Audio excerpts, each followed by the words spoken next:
In this video, I'm going to cover the Indian history from 1857 to 1947. This video is the second part of modern history. It is basically a crash course. All the events will be covered in a chronological manner and will be turned into a beautiful timeline. I'll show you how the events are interconnected, and in the end it's going to be a nice, fun, informative session. By the way, there is a part 1 of this video. In case you haven't watched it, I'll put the link of that video in the description. Alright then, let's begin. The previous part ended till 1857. We're going to pick up from there. So 1857 is regarded as an important year in the history of the Indian subcontinent.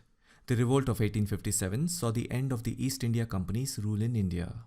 If I have to divide the modern history of India, from 1600 to 1857, the Indian subcontinent was ruled by a trading company called the East India Company. After 1857 till 1947, the Indian subcontinent came under the direct rule of the British Crown. In other words, the British government and its parliament transferred the control of British India and its princely states from the mercantile East India Company to the British Crown. We also refer to this period as the actual British Raj. There is another reason why 1857 is regarded as an important year in the history of the Indian subcontinent. It is because of the revolt of 1857. Now let me give you the summary of what led to the 1857 revolt. I'll briefly give you an overview, otherwise this will be a never-ending video. There were multiple reasons behind it. The British East India Company started interfering with India's political, social, religious and financial systems. If you look at the period 1757 to 1800, the British East India Company gradually increased its political and military activities. They had established themselves as one of the major political and military powers by defeating many Mughal and Maratha rulers. Basically, they snatched authority one by one from Muslim and Maratha rulers. They had gained enough confidence in the Indian subcontinent to establish its authority. That's how by the end of 18th century, the British felt very strong and pursued an aggressive policy of territorial expansion. And then after 1800, the British introduced the idea of paramountcy and created laws and institutions which simply meant that the authority and position of the East India Company was supreme in Indian subcontinent. The company introduced many regulations that made many Indians upset with the company's rule. Many Indians saw it as an exploitation of the Indian culture. Some of the laws that made the Indians upset were abolition of sati in 1829, introduction of English education in 1835, spreading of Christianity through missionaries in many rural areas, then doctrine of lapse 1848. The idea behind this was to annex those states which have no successor. Their ruling rights were lapsed. Even in the case of adoption. Due to this law, many princely states like Jhansi, Satara, Udaipur, Jaipur, Sambalpur, Nagpur, etc. became the victims of this policy. Apart from it, the doctrine of lapse was also designed by the British to take away the titles and pensions of the rulers of some states. Now this led to great resentment amongst the rulers. The rulers of these kingdoms thus rose in revolt against the company. Then the British also changed the Hindu law of property by passing the Religious Disabilities Act of 1850. As per this law, it allowed Hindus who converted from Hindu religion to another religion to inherit their ancestral property. Now this law caused a lot of chaos because it was seen as an incentive to give up one's own faith. Then Hindu Widow Remarriage Act of 1856 was passed. Then again in 1856, General Service Enlistment Act was passed. As per this law, the Indian soldiers were required to serve in area away from their homes without any extra allowances, which is called bhatta. It was a taboo for Brahmins in those days to cross the seas. It was known as Samudra Alangana. Even this situation became part of the revolt. Then Indian soldiers were paid low salaries as compared to Britishers of the same rank. Although Indian soldiers outnumbered the British soldiers, but they could not rise above the rank of Subedar and were also racially insulted. The British policy of economically exploiting India also became one of the causes of the revolt. This hurt all sections of the society. Peasants suffered due to high revenue demands and district revenue collection policy. And finally, on 26th February 1857, the 19th Bengal Native Infantry Regiment showed resentment over the new Enfield rifles. You all know the story of the Enfield rifle. Indian soldiers were given the Enfield rifle. The cartridge of the rifle was greased with fat of cow and pig, and that was against their religious faith. They were forced to chew the cartridges during training. Hindu as well as Muslim soldiers took it as a great insult to their religion. Mangal Pandey was the central character of this story. He shot the first bullet at the British. And the last point is when the mutiny started, the Indian troops went to the last Mughal emperor for becoming their leader. The British disrespected the last Mughal emperor Bahadur Shah Zafar, and that hurt the sentiments of Indians, especially Muslims who had great respect for him. So together all of this became the main causes for the uprising of 1857 revolt. On 10th May 1857, in the town of Meerut, a mutiny erupted among the Indian troops of the East India Company's army. Next day, that is on 11th May 1857, early morning, the Indian troops reached Delhi and asked Bahadur Shah Zafar to lead them. Here are the names of the Indian leaders who are associated with the revolt of 1857. Although the mutiny began in Meerut, but it spread rapidly to other places like Delhi, Agra, Kanpur, Bareilly, Gwalior, Jhansi and Lucknow, basically all over present-day Haryana, Bihar, the central provinces and the United Provinces, which is Uttar Pradesh. Now this mutiny, or you can say rebellion, was a severe threat to the British power, because nothing of this magnitude ever happened before. But then the British controlled it in Gwalior on 28th June 1858. That means this revolt went on for 1 to 1.5 years. Now I need to give you the reasons also why the British were able to control the revolt and defeat the rebels. The first reason is that the sepoys who revolted did not have one clear leader. As you saw the list, there were many of them. If you have so many leaders, it's difficult to formulate one single plan. They did not have a proper plan. So overall there was a lack of leadership. That's the first reason. And secondly, there were many princely states who supported the British side by providing soldiers as backup. In other words, our own people, many of them supported the British in fighting and suppressing the rebellions. There were 21 princely states. Here are the names of the princely states that supported the British during the 1857 revolt. Again, the British had told them many stories or gave them many deals to keep them on their side. It is said that many of these princely states were not happy with the fact that the rebels or the Indian troops or sepoys went to Bahadur Shah Zafar for guidance. Many of these princely states saw this revolt from a different lens.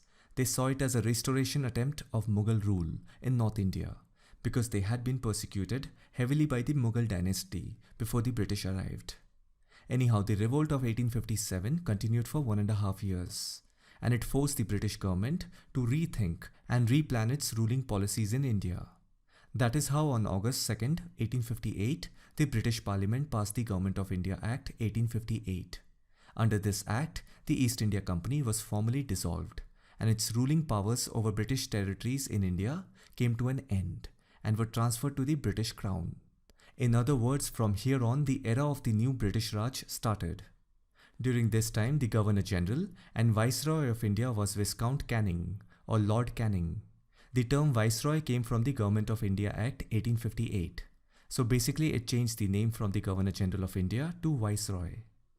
The post of Governor-General of India was created by passing the Charter Act of 1833, and that is how Lord William Bentinck became the first Governor-General of India.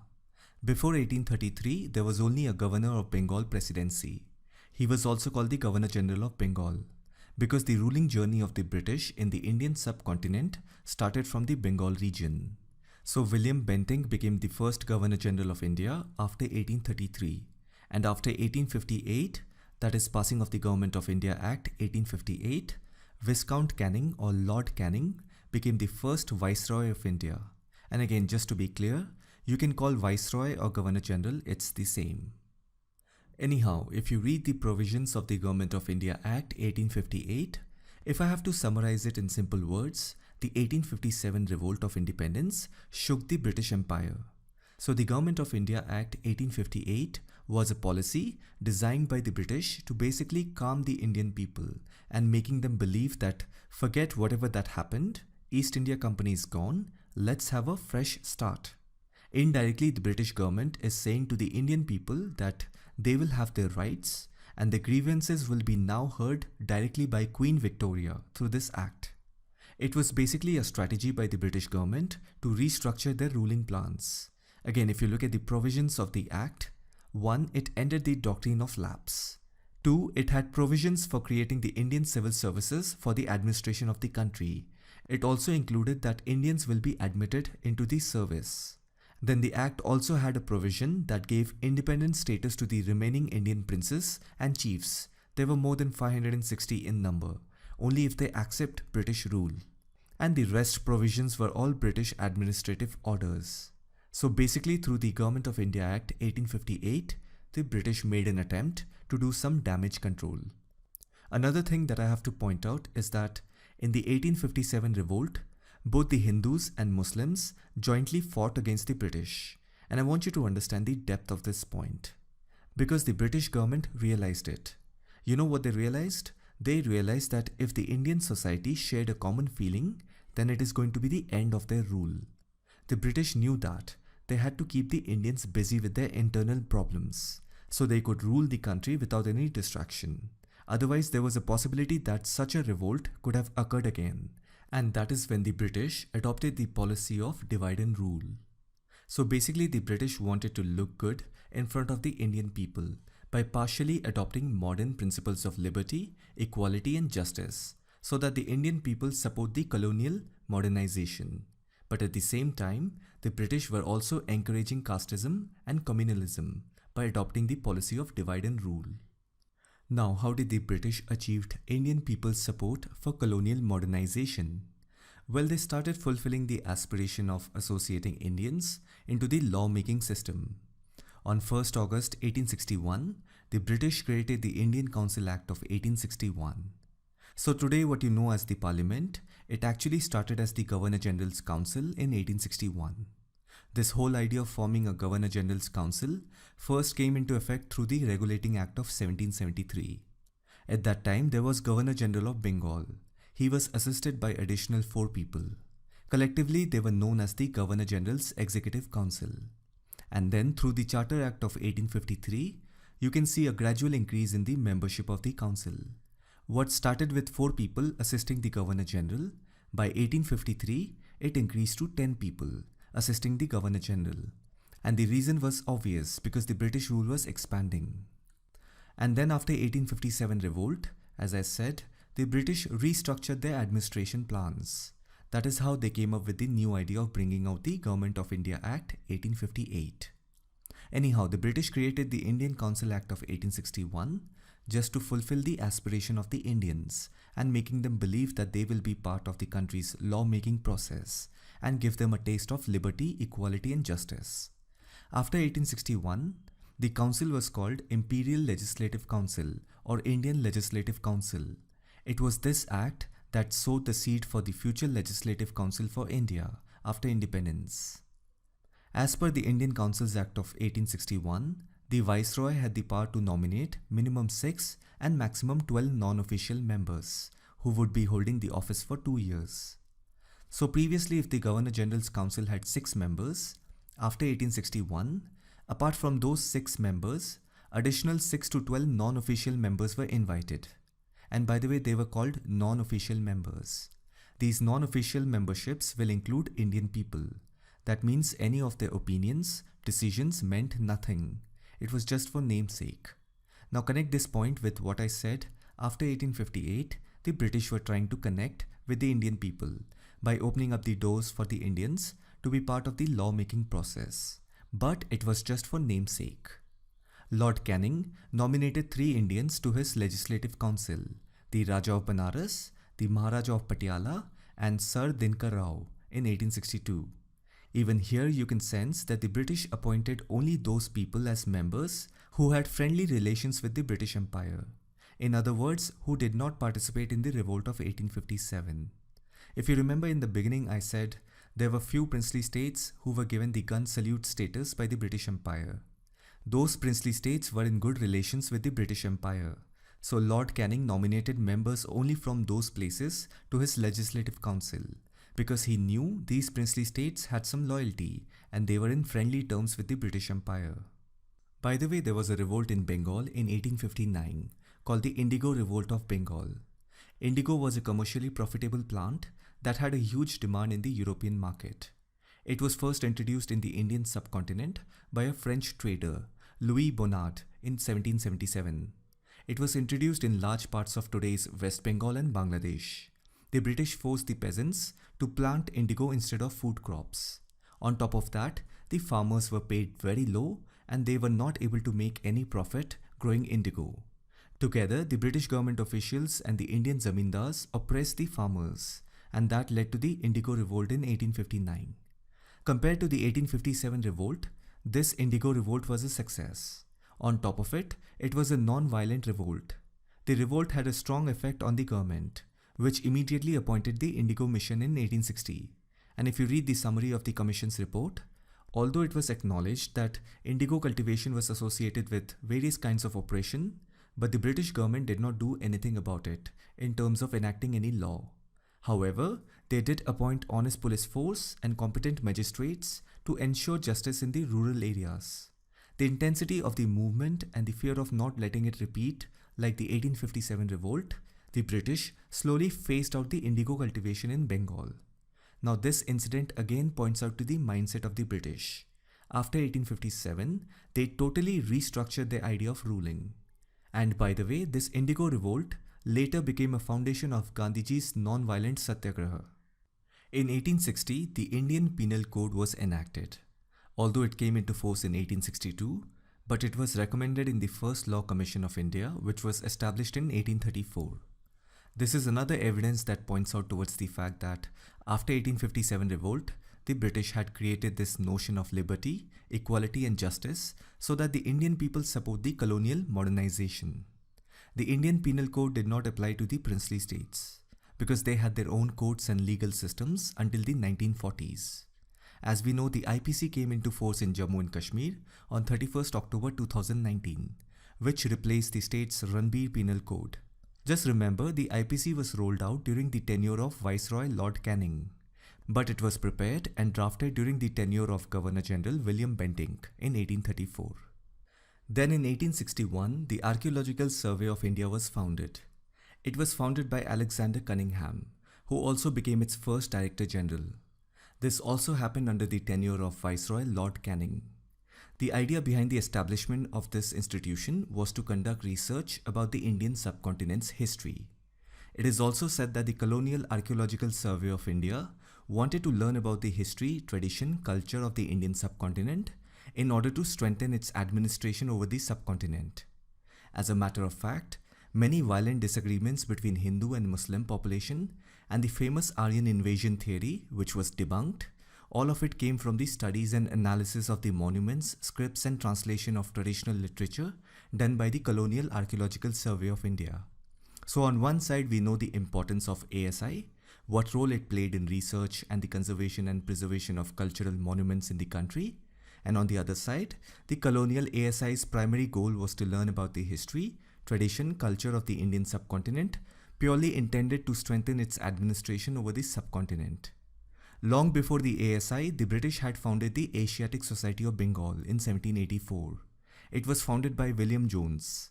Its initial goal was to learn about the importance of Hindu culture and learning about the vital role of Sanskrit in the Aryan languages. Then later on in 1829, the British commissioned Maulanas and Pandits to translate important historical, religious and judicial works into English. Among the first books to be translated was the Bhagavad Gita, the Laws of Gentus, Muslim law and so on. Lord Canning retired on 21st March 1862. By the way, during his tenure, 3 universities in India were established: the University of Calcutta, University of Madras and University of Bombay, all in the same year 1857. So he's regarded as the person who stabilized the situation for the British during its transition from the East India Company to the British Raj. Moreover, after the revolt of 1857, his contribution to the British Empire was to restore and replan the British Empire's ruling strategy in the Indian subcontinent. I'm going to consolidate all the administrative changes that the British brought after the 1857 revolt. Have a look at it so that you can understand what the intention of the British was after the 1857 revolt. By the way, you can also see that the Indian Army was also carefully reorganized after the 1857 revolt. I'm calling it as Indian Army, you can also call it as British Indian Army, it's the same. It was because of the 1857 mutiny, the British introduced caste-based induction in the army. It is a well-documented fact that the British intent was to divide the army into martial and non-martial races, wherein they defined non-martial as a class who did not have the qualities to make good leaders. Since the mutiny started from east and south, it was natural for the British to strike them off from roles in the army. It was the north which got rewarded for its martial heritage and the tradition of contribution to the military service. In fact, before 1857, the British used to recruit people into the army from the Bengal as well as Madras Presidency. But after the revolt, the British changed the center of recruitment to North India. And this went on till 1867. Even in terms of organizing the tax system and maintaining social order, after the revolt of 1857, the British rulers categorized the Indian society in a rigid way. Since they did not know which social category to use in order to describe and register Indian society, they started from the Varna system. But the British soon realized that these categories did not work. The Indian society is much diverse and complicated in terms of various social groups and how they perceive themselves. People used jatis, not varnas. Proper census began in 1865. By 1872, the British authorities concluded the first All India census. If you look at the 1871 census, it included caste, religion, profession and age. Some 3,208 jatis were counted. Then in 1881 census, British discovered 19,044 jatis, and there were sub-jatis. Now I want you to imagine a situation where you are an Indian ruler who takes over Europe in the 18th to 19th century and attempts to put the population of the Europe into boxes like carpenters from France, nannies from Britain, Catalan grape pickers, Scottish shepherds, Finnish fishermen, etc. It's going to be complicated, right? The British colonial administrators had no idea on how to classify these thousands of local jatis into broad meaningful categories. So what they did was they used a category which was used in Europe during the 16th to 19th century, the Victorian bourgeois and the working class, or in other parts of the Europe it was known as clergy and nobility. So from 1871 to 1931, in the colonial census, you will see that the British administrators attempt to classify dozens of jatis into one unified category of Brahmins, Kshatriyas and Vaishyas. If you use these definitions, you will find that the weight of Brahmins and Kshatriyas in India from 1871 to 1931 was comparable to the weight of the clergy and nobility in 16th to 19th century Europe. So you see, after 1857, the British government wanted to look good in front of the Indian people by passing acts and laws that reflected modern principles of liberty, equality and justice, so that the Indian people support the colonial modernization. But at the same time, the British were also encouraging casteism and communalism by adopting the policy of divide and rule. Now let me summarize the social atmosphere of the period from 1857 to 1870. If you remember, because of the Government of India Act 1857, the British had opened up the administration positions of the country for Indian people. Now most positions were taken up by the Hindus, and I will tell you why. Initially, when the British came to India as a trading company, they basically snatched the authority from the Mughal rulers. And then after 1800, the British introduced the idea of paramountcy and created many laws and institutions to civilize the Indian society. One of them was introduction of English education through the English Education Act 1835 by Governor General Lord William Bentinck and Thomas Macaulay. Since the British initially took away the authority from the Mughal rulers, they were more inclined towards the Hindu community. That's how they encouraged Hindus and Brahmins to opt for modern education. And you see, even the British needed it, because as the British rule was expanding, it was difficult for them to import enough English men to rule the country. The British needed large number of people in subordinate and lower posts of the administration. At that time, for the British, the Hindus were the advantageous community, and also the fact that the Brahmins were natural learners and pursuers of knowledge. They were quick and far ahead of other communities in terms of grasping information. And then there was also poverty among Brahmins. So overall, it compelled them to opt for lower administrative jobs. So that is how, after passing the Government of India Act 1857, most administrative positions were taken up by the Hindus. Now the British government noticed the Brahmin dominance in the civil service after 1860. And also remember that during the revolt of 1857, both Hindus and Muslims were united in the purpose to defeat the British. And I've told you that the British noticed this unity. So the British had that anger inside them, which translated into oppressing the Muslim community till 1870. Now pay attention to this fact that till 1870, the modern education culture did not spread to the Muslim community. It was only in 1875 Mohammedan Anglo-Oriental College was founded, which was the first modern institution of higher education for Muslims in India at that time. It was founded by Sir Syed Ahmad Khan. So basically after 1870, the British started favoring the Muslim community. So after 1870, the British started favoring the Muslim community, and after 1857 revolt, the British divided the Hindu community on the basis of rigid caste system, which is evident from the 1871 census, and restructuring of the Indian army on the basis of martial and non-martial races. So all of this together made the Indians aware of the British intentions. The British were clearly exercising control over the resources of India and the lives of its people. As a result of that, the actual political uprising in India during the British rule first began in 1870s and 1880s. Groups like Pune Sarvajanik Sabha, the Indian Association, the Madras Mahajan Sabha, the Bombay Presidency Association, and of course the Indian National Congress started emerging. Always remember this point. In India, social reforms came first before any nationalist movement or any political reform. All these groups that I'm talking about, these are political groups, but they started off with social reforms. That's why they are also called as socio-political organizations. So actual political uprising in India for the first time under the British rule began after 1870s and 1880s. The late 19th and early 20th centuries witnessed the rise of nationalism not just in India, but in many Afro-Asian countries. In India, the most important political group, which went on to become the widespread political party of that time, was the Indian National Congress. It was formed in 1885. If you look at the names of these early political groups that emerged after 1870, one thing that you will realize is that these groups were made up mainly of people from the Hindu, Parsi and Christian communities, because they slowly realized the intention of the British. For British, they viewed these political groups as a rise of nationalism that could threaten the British power in India. The British feared that this would lead to a repeat of 1857 revolt. Now, an important feature of the nationalist movement was that it took longer to spread among the Muslim community. As I've mentioned, it was only in 1875 Mohammedan Anglo-Oriental College was founded, which was the first modern institution of higher education for Muslims in India at that time. It was founded by Sir Syed Ahmad Khan. The British noticed the absence of the Muslims in this movement and quickly began working on ensuring that they did not join the movement.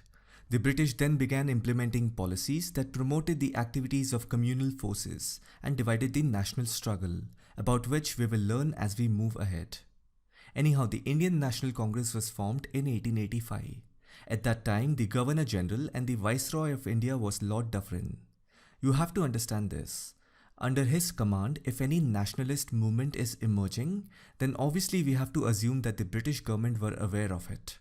If at all they saw it as a threat, they could have easily silenced it. Or there might be another reason behind it. Maybe the British wanted to gain support from all communities in India. That is why they did not bother striking down all these political groups that emerged after 1870. So again, try and relate this to what I said in the beginning. After 1857, the British were trying to do everything to impress the Indians into accepting modern colonialism. So on one hand, the British had the doubts and fear of these social groups turning into a massive political groups that would kickstart any sort of nationalist movement. And on the other hand, the British viewed these social groups as a gateway that would help the British to gain support from all communities in India. At least it would create an illusion among the people of India that their interests are being heard by the British through these social groups. In fact, one of the founding members of the Indian National Congress was a British civil servant named Alan Octavian Hume. A British guy is a founding member of an Indian political party. That means it is right when I said the British government allowed these political groups to emerge simply because they wanted to gain substantial support from all communities in India.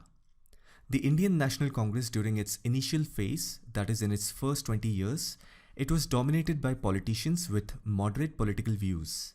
Initially, their aim was not to demand independence from the British. Since Indians were already given the opportunity to be part of Imperial Civil Services through the Government of India Act 1858, however, being part of the Imperial Civil Services, Indians were only taking orders from the British government, and they were only involved in the implementation process. With the formation of Indian National Congress in 1885, Indians got the opportunity to have political discourse and influence policy making. That means in the initial phase, the members of the Indian National Congress were using methods like petition, prayers, meetings, leaflets and delegations to present their demands in front of the British government. One of the things that they were able to achieve was the expansion of the Legislative Council by the Indian Council Act of 1892. Due to the excessive demand of the Indian National Congress, the additional members were increased. If you remember, as per the Indian Council Act of 1861, the Viceroy had the power to nominate minimum 6 and maximum 12 non-official members in the legislature, who would be holding the office for 2 years. Now through the Indian Council Act of 1892, the minimum members were increased from 6 to 10 and the maximum members were increased from 12 to 16. And by the way, these were the major demands placed by the Indian National Congress in front of the British government during its first session of 1885 to 1889. Most of them were rejected, but if you can see, one of the demands of the Congress was that the non-official members were to be elected in place of nomination. If you can recollect, after the 1861 Indian Council Act, Lord Canning nominated 3 Indians to his Legislative Council, the Raja of Banaras, the Maharaj of Patiala and Sir Dinkar Rao in 1862. Now these were nominated. The purpose behind that was simple. The British appointed only those people as members who had friendly relations with the British Empire. In other words, who did not participate in the revolt of 1857. So keeping this in mind, one of the demands of the Congress was that the non-official members were to be elected in place of nomination. The British were not in favor of this demand. So what the British did was, through the Indian Council Act of 1892, they gave limited provision in filling up some of the non-official seats in the central and provincial legislative councils on the recommendation of certain bodies. In other words, the British saturated the election process and extended it to more bodies in an attempt to hide their direct influence. So the initial members of the Indian National Congress with moderate political view were not able to achieve notable goals other than the expansion of the Legislative Council through the Indian Council Act of 1892. Now this created dissatisfaction among the general public. See, you have to understand this. At that time, the Indian National Congress consisted only of middle-class educated elites. The general public of India did not fully connect with them. In fact, after 1892, many Indians began to raise questions about the political style of the Congress. Even some of the party members started opposing the party's moderate attitude, especially towards the fight for self-government. With time, the Indian National Congress started facing constant opposition from the British government on every policy, plan or proposal that the party had put forward, due to which the members of the Congress party started having opposing views. In other words, from moderate political views, some party members started adopting radical views, which were inclined towards the independence movement. So as I said, the Indian National Congress in its first 20 years had members with moderate political views, and the party was also facing constant opposition from the British government on every policy, plan and proposal that the party had put forward, and this created dissatisfaction among the general public. With time, the Congress party became more radical and in favor of the independence movement. In other words, by the beginning of the 20th century, Congress demands became more radical. Finally, the Indian National Congress split into 2 parts, that is moderates and extremists, in the year 1907 at the Surat session of Congress, which was also popularly known as Surat Split. Here are the names of some of the moderate leaders and the extremist leaders. Although the Congress split in the year 1907, but I will tell you the reason that led to the split. The Governor General and the Viceroy of India from 1899 to 1905 was Lord Curzon. If you can recollect, I said the actual political uprising in India for the first time under the British rule began after 1870s and 1880s, when these early political groups emerged. and these groups were made up mainly of people from the Hindu, Parsi and Christian communities. The number of Muslims were negligible. And we also know that it was only in 1875 Mohammedan Anglo-Oriental College was founded, which was the first modern institution of higher education for Muslims in India at that time. It was founded by Sir Syed Ahmad Khan. That means the modern education culture did not spread to the Muslim community till the 1870s. So basically till 1870, the British oppressed the Muslims greatly because they were part of the 1857 revolt. After 1870, the British started favouring the Muslim community, while the English education was passed on to the Hindu communities much earlier. As a result, by the end of the 19th century, almost 2 to 3 generations of the Hindus got educated, and they dominated the colonial services and many other administrative posts. That also meant that the early nationalist movements was made up mainly of people from the Hindu, Parsi and Christian communities. The British noticed the absence of the Muslims in this movement, and they quickly began working on ensuring that they did not join the movement. The British then began implementing policies that promoted the activities of communal forces and divided the national struggle. So what the British did was, on 16th October 1905, Viceroy Curzon partitioned Bengal by separating the largely Muslim eastern areas from the largely Hindu western areas. Please remember this date, Bengal Partition of 1905. Because the Bengal Partition is a classic example of British government's divide and rule policy. The main motive of the British was to curtail the influence of Bengali politicians and to split the Bengali people, but in reality it turned out to be a communal split. The partition separated the largely Muslim eastern areas from the largely Hindu western areas. As usual, for the British, the reason for partition was all administrative. Governor General Curzon had stated that the eastern region was neglected and undergoverned, and hence by splitting the province, an improved administration could be established. However, the actual motives behind the partition were different. The British wanted to weaken the position of the Bengali Hindu politicians, since Muslims would now dominate in the east. Now you have to carefully understand two things. First, the Hindus were unhappy with the partition of Bengal, but the Muslims were in favor of it. And the second thing is, in the very same year, in December 1905, the partition of Bengal became the rise of extremism in the Indian National Congress. In other words, there was a split in the Indian National Congress. If you see Congress, which always said that it represents all different communities in India, they failed to attract Muslim leaders to their sessions. And by the way, after partitioning Bengal presidency, on 18th November 1905, Governor General and Viceroy Lord Curzon retired. After him, Lord Minto became the next Governor General and Viceroy. Anyhow, the Congress failed to attract Muslim leaders to their sessions. Many Muslim community leaders viewed the Congress negatively because most of the party members were dominated by Hindus. The founding members of the Congress made many efforts to attract Muslims to their sessions. The majority of the Muslim leadership, such as Sir Syed Ahmad Khan and Syed Amir Ali, rejected the notion that India's two distinct communities could be represented by the Congress. And because of the partition of Bengal, the Muslim upper class and many influential Muslim community leaders met Governor General and Viceroy Lord Minto in Shimla on 1st October 1906, which was called the Shimla Deputation. The aim of the deputation was to win the sympathies of the British Raj on their side concerning matters relating to their interests as a community. And then, within a few months after the Shimla Deputation, on 30th December 1906, the Muslim leaders formed their own national political organization, which came to be known as the Muslim League. The Muslim League was founded on 30th December 1906 in Decca, which is present-day Bangladesh, because majority of the Muslim population at that time lived in that part of the subcontinent, and their aim was to establish a separate Muslim majority state or a nation.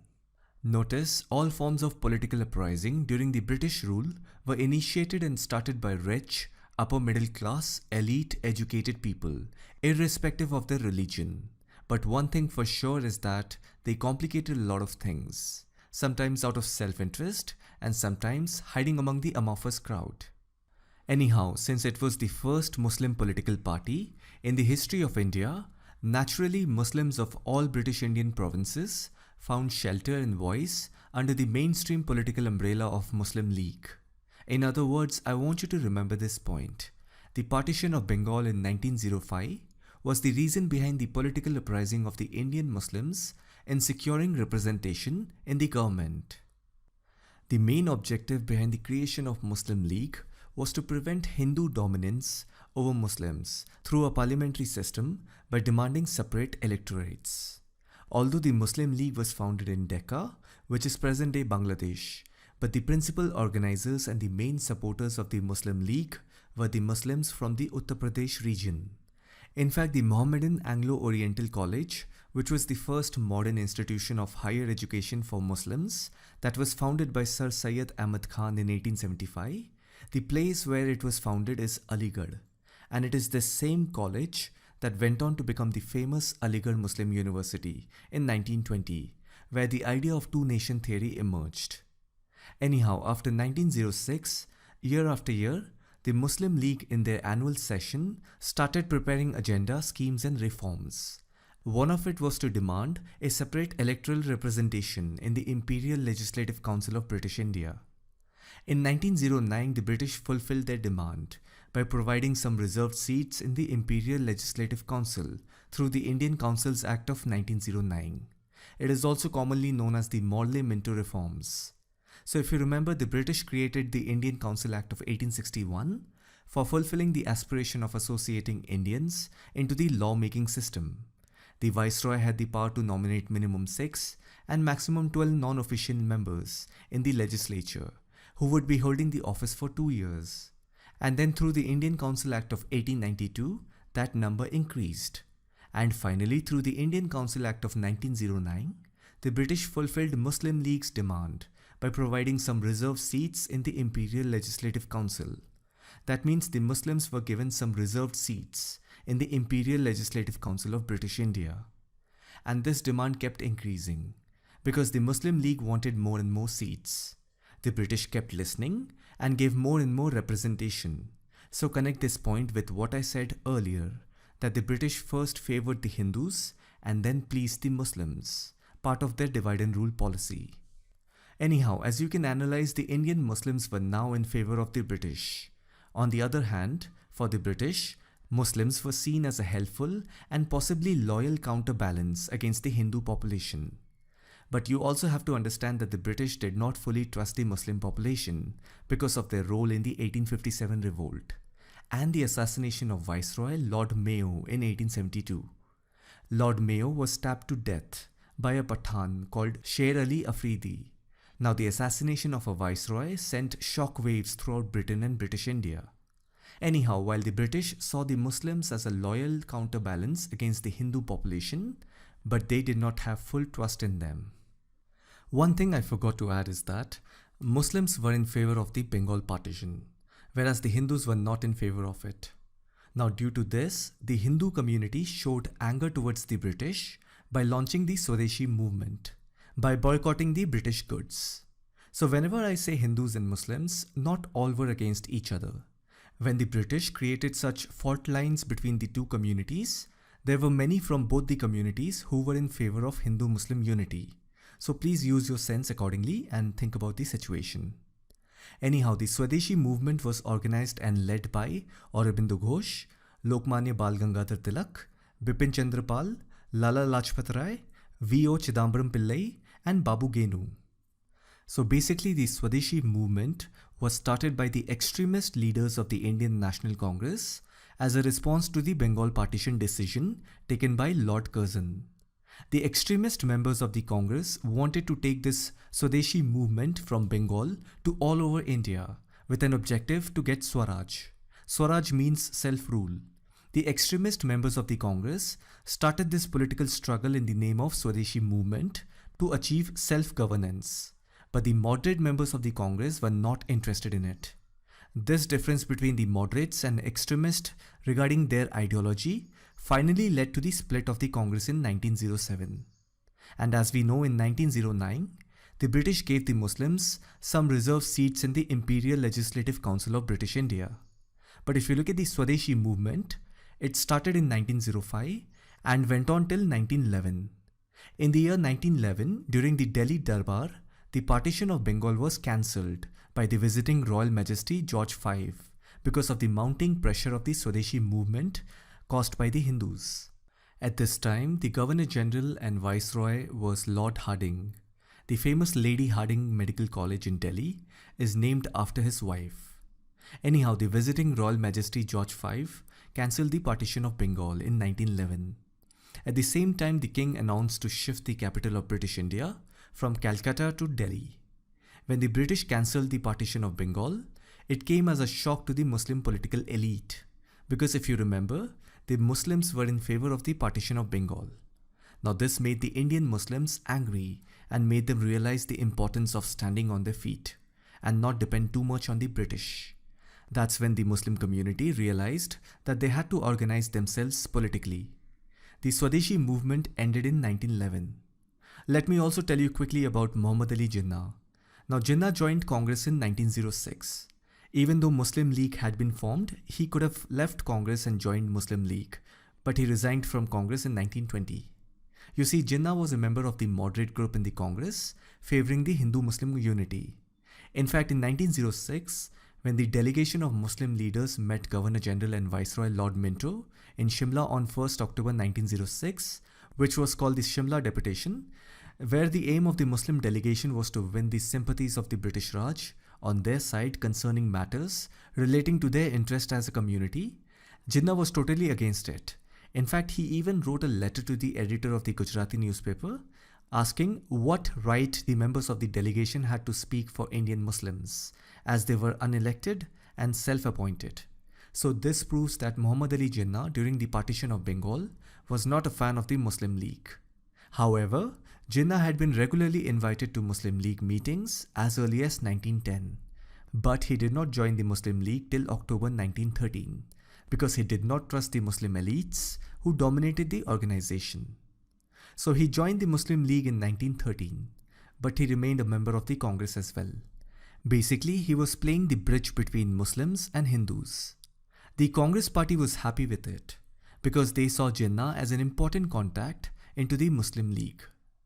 An interesting fact is that he was elected to the Imperial Legislative Council from Bombay Muslim constituency on January 25, 1910. Basically, he got the reserved Muslim seat through the Indian Council Act or the Morley-Minto reforms of 1909. As we know, Jinnah joined the Muslim League in 1913, while remained a member of the moderate wing of the Congress party. He then became the president of Muslim League in December 1916 session in Lucknow. Jinnah was the architect of the 1916 Lucknow Pact between the Congress and the Muslim League. When I say Congress, the meeting at Lucknow marked the reunion of the moderate and radical wings of the Congress. So basically, Jinnah brought everyone from the Congress party and the Muslim League on same page.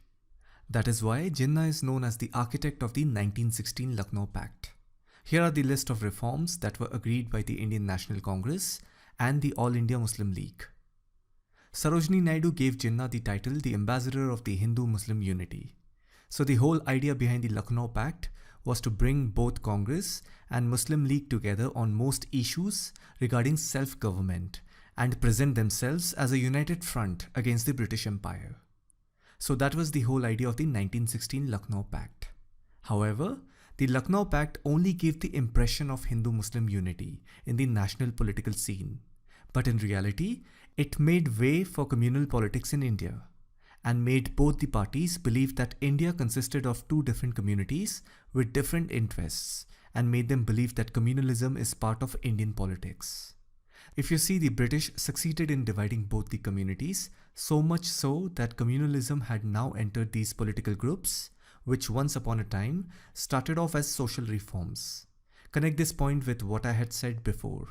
If you carefully look at the history, all communal riots began only after 1857, artificially engineered by the British authorities. There were no communal problems in India before 1857. Of course, there were differences between Hindu and Muslims, but there was no animosity. All communal riots and animosity began after 1857. The British government created split in the Indian society in 3 stages. First they favored the Hindus, then was the turn of Muslims, and at last they turned their attention towards the backward classes. I can continue talking about this divide and rule policy, but then we will deviate and this will be a never-ending video. Anyhow, what you need to know is that after 1858, the British government carefully started dissecting the Indian society on communal grounds, and this continued till 1940s. Anyhow, the Lucknow Pact was basically an impression of Hindu-Muslim unity and also marked the reunion of the moderate and radical wings of the Congress. In simple words, all of the Indian National Congress and the Muslim League were together on the same page regarding self-government or home rule. In our entire modern history, you will hear about this Indian Home Rule movement. This is basically an independence movement that lasted for 2 years between 1916 to 1918 under the leadership of Annie Besant and Bal Gangadhar Tilak. Annie Besant became the president of Indian National Congress in 1917. She played an important role in the unification of moderates and radical wings of the Indian National Congress, as well as unity between Muslim League. So this Home Rule movement or self-government idea was an outcome of the Lucknow Pact of 1916. And as we know, the architect of Lucknow Pact was Muhammad Ali Jinnah. Now before the Lucknow Pact, I want to take you 2 years behind, India in 1914. As we all know that the World War I was declared on 28th July 1914. India played a significant part in World War I. However, India's part in the war is frequently overlooked. It was fought between multiple countries by forming allies. Serbia, Russia, France, Britain, Italy and the United States on one side under the title European Allies. They were fighting against Germany, Austria-Hungary, Bulgaria and Ottoman Empire, who together formed the Central Powers. It ended with the defeat of the Central Powers. Anyhow, when the war broke out in 1914, India was in a state of growing political unrest.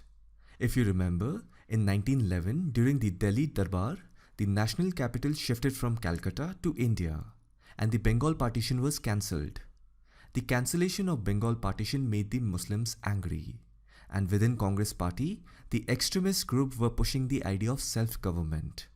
Even the Muslim League was politically organizing itself because they realized after 1911 that they cannot fully depend on the British. So that is how when the World War I broke out in 1914, India was in a state of growing political unrest. Now there were many people in India who had the opinion that if Britain got involved in a crisis somewhere, something like a world war, then the Indian extremists would use this as an opportunity to advance the idea of self-government. However, when the war broke out, those educated elites with political influence within India, both from Congress as well as Muslim League, believed that if India supported the British in World War I, then British would reward India with a major move towards independence or at least self-government. So this was the whole idea.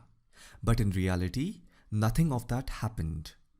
Anyhow, if you have seen the video of Shashi Tharoor, Does Britain Owes Reparations? In that he has given the quantification of how much India spent. I'll just put it on the screen. Rest if you want, you can see that video and learn more about it. Here's the list. These financial and military help were made from all over the country. Many wealthy princely states offered great sums of money, and even areas outside of British India like Nepal and Tibet offered help in providing troops. Such was the cost of the war that India's economy was pushed to near bankruptcy. The World War I went on till November 11th, 1918. As usual, India was expecting that the British would reward with major move towards independence or self-government. The mood of the British was obvious. Nothing of that sort happened, and because of that, the mood in India became more militant. Now let me introduce Gandhi. Gandhi returned to India on January 9th, 1915, after staying for 21 years in South Africa. Now before coming to India, he was already running an organization called Natal Indian Congress in South Africa that aimed to fight discrimination against Indians in South Africa. When he finally arrived in Bombay in 1915, he did not participate in any political movement. The first 2 years, he was basically roaming around India. Actually, he was advised by his mentor, Gopal Krishna Gokhale, who belonged to the moderates group within the Indian National Congress. Gopal Krishna Gokhale died in February 1915, that is 1 month after Gandhi's arrival in India. When Gandhi got the news of Gopal Krishna Gokhale's death, Gandhi took a vow not to wear any footwear for a year. With this, you can imagine Gandhi's relationship with Gokhale. Anyhow, the first political movement led by Gandhi in India was called the Champaran Satyagraha on 17th April 1917. It was a farmers' uprising that took place in Champaran district in Bihar against the indigo cultivators. The British had imposed high taxation on peasants to support World War I. You see, the British were already using our own money to fund their war. And on top of it, the Indian political fraternity were thinking, let's help British in the war and maybe we will be rewarded with self-government. Just imagine the situation. Gandhi used the same methods that he had used in South Africa to organize mass uprisings by people to protest against injustice. Now this movement is also called India's first civil disobedience movement, but it was a peaceful movement. It was not a violent uprising. So whenever any movement is peaceful, immediately think that it was the idea of the moderates of the Indian National Congress, because the extremist groups of the Congress were advocates of violent methods to topple the British colonialists in India. So Gandhi's first movement, that is Champaran Satyagraha in India, was a successful movement. Rajendra Prasad, who later went on to become the first president of India, was part of this movement. He was a lawyer too, so he gelled along well with Gandhi. That's when Gandhi's popularity started increasing, and he was also given the title Bapu. On November 11, 1918, the World War I ended, and as we know, the European allies had defeated the Central Power. That also meant that Britain was part of the winning team. India was expecting a reward from the British. The mood of the British was obvious. Nothing of that sort happened, and that made Indians very angry, and the mood in India became more militant. Now, before the World War I ended, Gandhi organized second Satyagraha movement called the Kheda Satyagraha in Gujarat on 18th February 1918. Even this movement was in support of peasants. As you know, India was wrecked by high taxation and high inflation in supporting the war. Sardar Vallabhbhai Patel was part of this movement too. Even he was a lawyer, and two of them gelled well during the Kheda movement. Even this movement was a peaceful agitation. Now, if you can recollect, the Lucknow Pact of 1916 was actually an agreement between the Indian National Congress and the Muslim League towards forming a united front against the British in demand of self-rule, and the architect was Muhammad Ali Jinnah. Now, Jinnah's problem with the Congress began with the rise of Gandhi in 1918, because that's when the Gandhian era had started. Jinnah was against Gandhi's idea of non-violent civil disobedience movements as the means to obtain Swaraj. Jinnah believed that self-government should be secured through constitutional means. In simple words, both Jinnah and Gandhi's aim was Swaraj, but their ways of obtaining it were different. On top of that, Gandhi was also gaining popularity among the Indian people. He did not wear Western-style clothes. He did his best to use an Indian language instead of English, and was deeply spiritual and religious. See, all these political elites who were part of the political groups, both Congress and Muslim League, they all had political ambitions. They were fully aware of the fact that if they achieve Swaraj through constitutional means, then only they can fulfill their political ambitions. Because the country had to be governed even after getting autonomy. And we all know after independence, these all political elites went on to secure constitutional positions. In today's example, if I have to explain, if you remember Anna Andolan, who ultimately benefited from it? Kejriwal and his Mandli. Anna Hazare disappeared after the movement. Similarly, Jinnah and other political elites had their private political ambitions, because they knew that a country has to be governed even after gaining autonomy. And you all know that all the political movements and social reforms in India were started by educated elites from middle and rich class. So naturally, even if a country gains autonomy, they were the voice, so they had to gain something back, and that is what is their political ambition. Gandhi was just roaming around like a fakir, but his personality and movements were turning out to be successful and he was gaining popularity. Indian people were able to relate with him. That's what bothered Jinnah. In 1918, we know that the World War I came to an end. India was badly let down by the British government, even when India supported them in World War I. Many Indians were angry. The war ended in the month of November. I want you to imagine the year 1918. On one hand, Gandhi's civil disobedience peaceful movements were slowly gaining popularity. And on the other hand, the whole idea of the Congress and the Muslim League supporting the British during the World War so that in return they will get their wishes fulfilled, which did not happen. And one more point is that India was suffering from influenza pandemic. The 1918 Spanish flu was the most devastating in history, and India was the focal point of the pandemic. And not to forget, the regular poverty, disease and suffering all were happening parallelly in the country during these years. When so much was happening, the Indian nationalists did not create any unrest. There were no mutinies against the British. Though political unrest did continue in Punjab and Bengal, but nothing major like a mutiny happened. Now you have to understand this. In the initial phase of the Gandhian era, the British were not that much concerned or scared with Gandhi's non-violent movements because they already were familiar with Gandhi's moves in South Africa. What the British were worried about were the actions of the extremists in India. As I said, India was badly let down by the British government for its part played in World War I. Now the Indian nationalists started demanding Swaraj for their support to the British during World War I. That's when the British government used another clever tactic. They introduced the Government of India Act 1919. It is also called as Montagu-Chelmsford Reforms. Try to recollect, a similar strategy was used after 1857 revolt, when the company rule was replaced by the crown rule. To calm Indian people in adopting the new colonial rule, the British introduced Government of India Act 1858 and gave Indians representation in the civil services. Like that, once again a clever tactic was used by introducing Government of India Act 1919. It is also called as Montagu-Chelmsford Reforms. You see, every time the British did something, the next thing they would do is damage control by passing reforms and making the Indians believe that their interests are being hurt. Like that, one such reform is the Montagu-Chelmsford Reforms. Edwin Montagu was the then Secretary of State for India, and Lord Chelmsford was India's Viceroy between 1916 and 1921. Basically, after the World War I, many Indian leaders believed that Britain would give Swaraj, but the British government had no intention of that. What they did was they introduced some changes in the administrative system.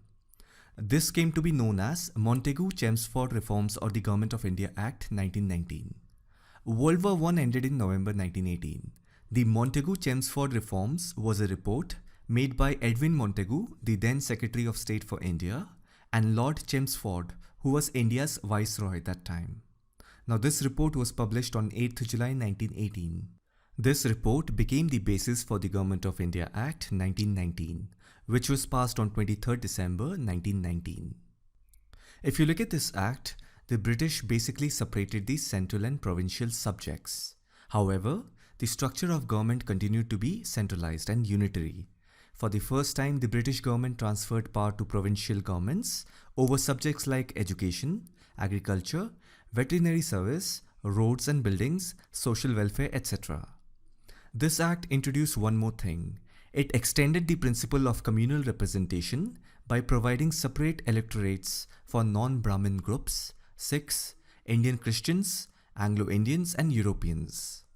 If you remember Morley-Minto reforms of 1909, it created separate Muslim electorate. That means the principle of dividing population into communal groups, which had been adopted in the Morley-Minto reforms, had been extended even beyond by Montagu-Chelmsford reforms in 1919. Gandhi and Lal Bahadur Shastri criticized this move because they knew that it would create permanent split in Hindu society and perpetuate casteism. If you remember throughout this video, I'm constantly saying this, that the British government created a split in the Indian society in 3 stages. First, they favored the Hindus, then was the turn of Muslims, and at the last, they turned their attention towards the backward classes. Government of India Act 1919 or the Montagu-Chelmsford Reform is the point where the British started focusing on the backward classes. That's how they created a split in the Indian society. So these are the three stages of British government's divide and rule policy. As we know, the Indians supported the British in World War I to get Swaraj in return. But we know that did not happen. And the Montagu-Chelmsford Report of July 1918 had no mentioning of Swaraj. There was widespread discontent throughout the country. People were angry. The British government adopted new measures to discourage Indians from rising against them by suppressing revolutionary groups and depriving Indians of their right to personal expression and liberty. In March 1919, the Rowlatt Act was passed, which was based on the report of the Rowlatt Commission. It is officially known as the Anarchical and Revolutionary Crimes Act 1919. This law gave the British government the power to arrest any person without any trial. The Imperial Legislative Council passed the infamous Rowlatt Act. Many leaders who were members of the assembly resigned in protest. Gandhi, who had already formed a reputation of forming Satyagraha Sabha by then, called for a countrywide protest. Now throughout the country, 6th April 1919 was observed as a National Humiliation Day. There were demonstrators and hartals all over the country. All business throughout the country came to a standstill. Such a protest of a united people had never been witnessed at any time in India before. The British government resorted to brutal measures to put down the agitation, and there were lathi charges and firings at a number of places. April is also the month of Baisakhi. On 13th April 1919, many villagers gathered in Jallianwala Bagh, which is a public garden in Amritsar, for the celebration of Baisakhi. The gatherers wanted to also peacefully protest the arrest and deportation of two national leaders, Satyapal and Saifuddin Kichlew. They were arrested under the new Rowlatt Act. Anyhow, the villagers were peacefully protesting against the arrest. The situation in Punjab was already alarming, as there were riots and protests against the Rowlatt Act. Punjab was already put under martial law, which meant that it became unlawful for more than 4 people to assemble at a place. The Lieutenant Governor of Punjab at that time was Michael O'Dwyer. Lord Chelmsford was India's Viceroy. Brigadier General Dyer came there with his troops and blocked the only narrow entrance to the garden. Then, without warning, he ordered his troops to fire at the unarmed crowd, which included children as well. Thousands of people were killed. This tragedy came as a shock to Indians, and it totally destroyed Indians' somewhat faith in the British system of justice. So remember this order. World War I ended, then Montagu-Chelmsford report was made. Indians did not like it because we were expecting Swaraj, but the report created more communalism. Because of people's anger, British introduced the Rowlatt Act in 1919. After that, Jallianwala Bagh massacre happened. So remember this pattern. Then on 23rd December 1919, the Government of India Act was passed. The Act embodied the reforms recommended in the Montagu-Chelmsford report. The Indian National Congress rejected the Act. But there were many leaders in the Congress. They accepted the Act and were ready to cooperate with the British government. But these people resigned and formed their own political party. Gandhi, Bal Gangadhar Tilak and Jinnah were not in favor of this Act. For Muhammad Ali Jinnah, it was the right time to leave Congress. As I've said, his idea of gaining Swaraj was through constitutional medium, plus he did not like Gandhi's growing popularity. But the main reason behind his resignation from Congress was that in 1920, the Indian National Congress under the leadership of Gandhi launched a movement of non-cooperation to boycott all aspects of British rule. The aim of this non-cooperation movement was to obtain full independence, as the Indian National Congress withdrew its support for British reforms following the Rowlatt Act and the Jallianwala Bagh massacre. Now within the Congress party, Gandhi started becoming the central figure, because all the influential leaders of the Congress either died or left the party or joined or made other political parties by 1920. Bal Gangadhar Tilak died on 1st August 1920. Gopal Krishna Gokhale died in 1915. Plus, Gandhi's non-violent Satyagraha was in line with the Congress moderate wing. The important leaders of the extremists were Bal Gangadhar Tilak, Bipin Chandra Pal and Lala Lajpat Rai. If you remember, the trio were popular as Lal Bal Pal. As I said, Bal Gangadhar Tilak died in 1920. The other two opposed the Gandhian philosophy, but their political career ended by 1920. And if you remember, the Swadeshi movement, which started in 1906 after the Bengal partition, came to an end in 1911 when the Bengal partition was cancelled. And even that Swadeshi movement meant boycotting of British-made goods. And the Home Rule movement started in 1916 after the Lucknow Pact. The architect of Lucknow Pact was Jinnah. But as the decade came to an end, everything shifted towards Gandhian philosophy. That's why the period from 1905 and 1920 is known as the period of the extremists with the Indian National Congress. So that's how by 1920, Gandhi became the central figure of Congress, and Jinnah also started losing his feet in Indian National Congress. Jinnah openly criticized Gandhi, so he resigned after the launch of non-cooperation movement in September 1920. Jinnah was also a member of the Muslim League. After his resignation from Congress in 1920, he was only part of the Muslim League. The non-cooperation movement of 1920 launched by Gandhi was aimed at gaining Swaraj, but it was the Gandhi's version of achieving Swaraj. Gandhi's local style of leadership gained great popularity with the Indian people, and Gandhi became the face of the nation. Now, one more thing that I have to tell you is about the Khilafat movement. It was launched in the month of October-November 1919. The Khilafat movement was launched by the Indian Muslims to express support for the Caliph of Turkey against the Allied powers, particularly Britain. If you remember, World War I was fought between European allies and Central Power. Ottoman Empire were Turkish-speaking Muslim people who were on the side of the Central Powers, and they lost. The territorial boundary of the Ottoman Empire got reduced. After winning the World War I, Great Britain and France went ahead with territorial rearrangements, which dramatically altered the political map of the world, and Europe in particular. The purpose of Khilafat movement in India was to pressure the British government to preserve the authority of the Ottoman Sultan as Caliph of Islam, following the breakup of the Ottoman Empire at the end of the war. From 1876 to 1909, Abdul Hamid II was the Ottoman Emperor. Being a Caliph, the Ottoman Emperor was the supreme religious and political leader of all Sunni Muslims across the world. In India, many Muslim leaders joined hands and created an All India Khilafat Committee at Lucknow in the month of October and November 1919.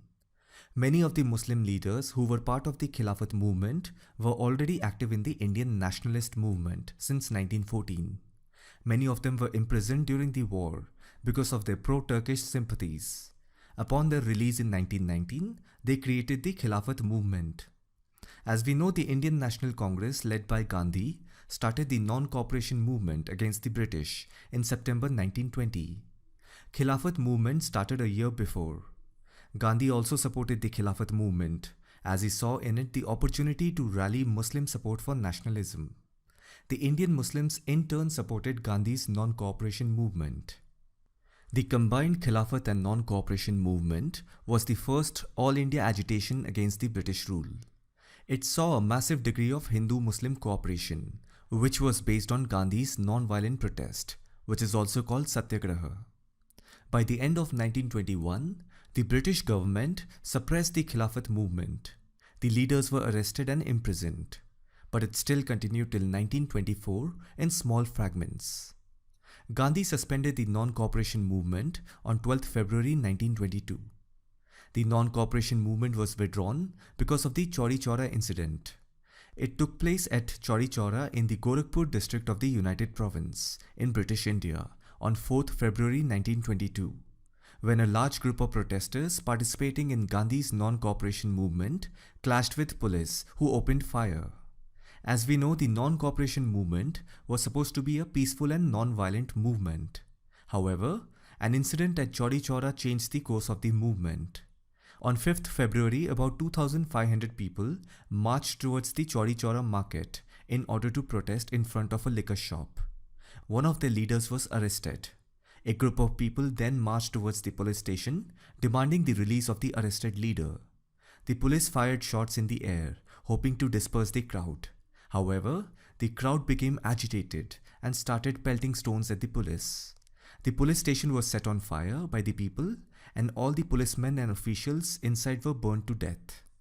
That is when Gandhi withdrew the movement on 12th February 1921, because he felt that the people were not ready for a non-violent movement. Now let me introduce Jawaharlal Nehru into the picture. As we know, he studied law in England and he returned to India in 1912.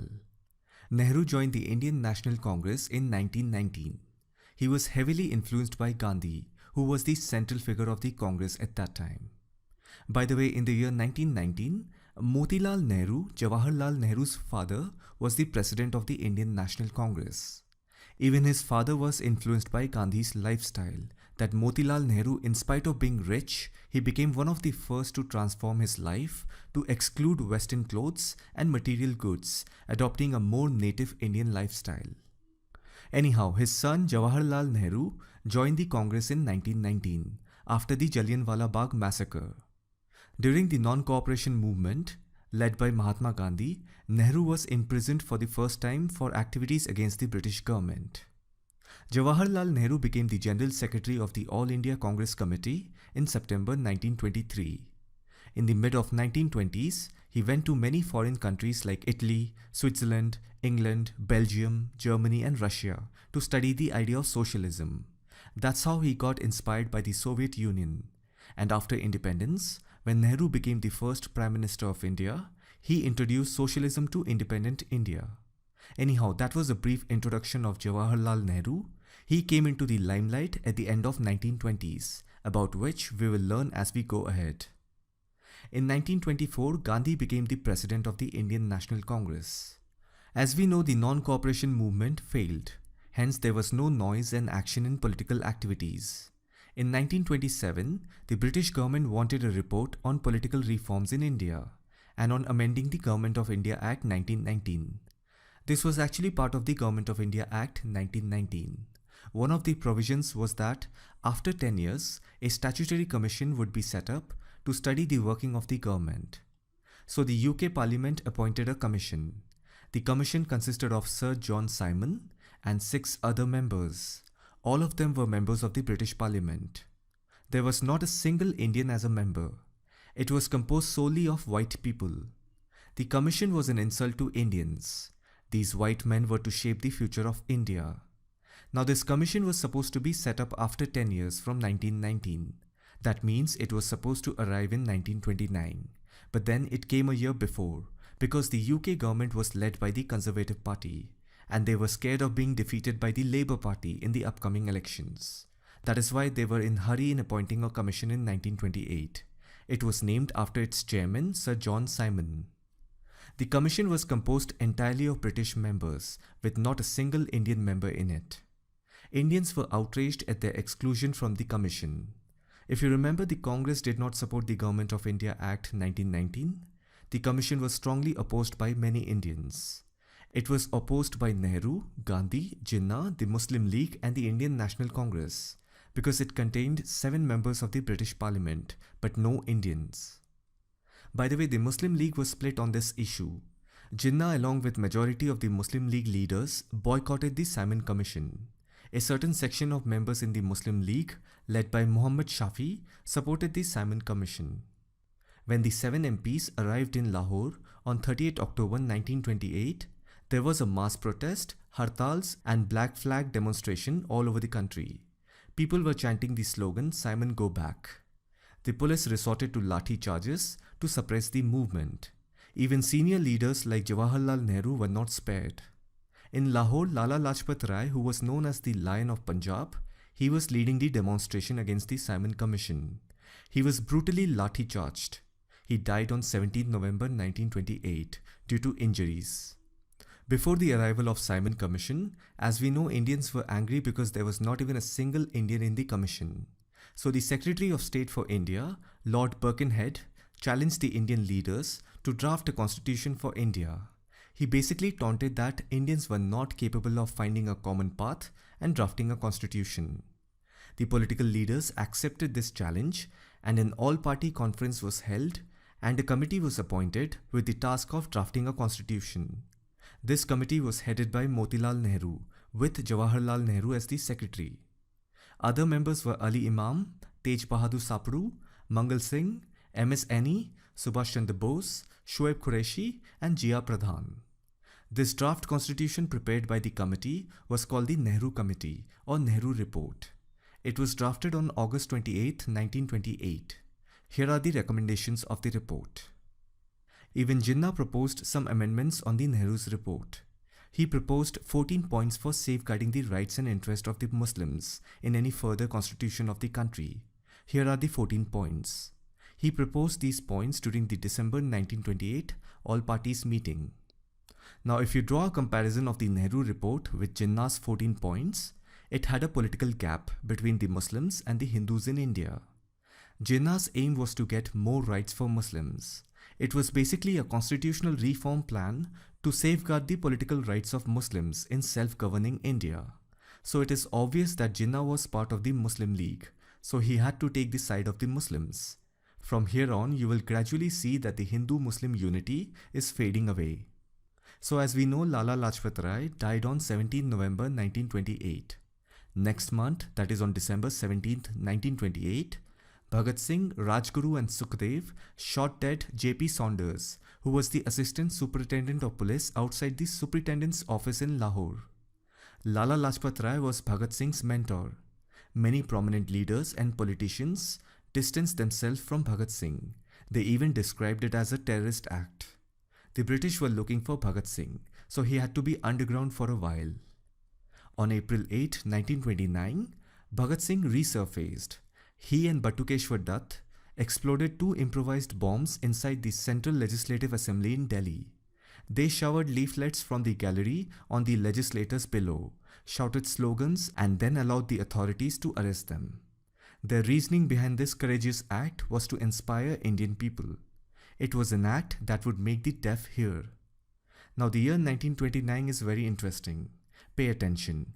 So Bhagat Singh was arrested for killing a police officer. He was getting a lot of attention from the Indian people for his actions of bombing the assembly and then surrendering himself. And we all know Gandhi represented non-violence.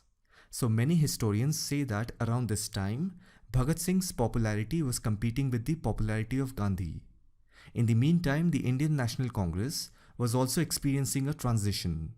A new cadre of leadership, led by Jawaharlal Nehru and Subhash Chandra Bose, was emerging. Congress had 2 options in front of them. One option before the Congress was to demand a dominion status, for example like Canada and Australia, under which India would have still remained at least nominally under the British rule. And the second option was to demand for Purna Swaraj, which means full independence.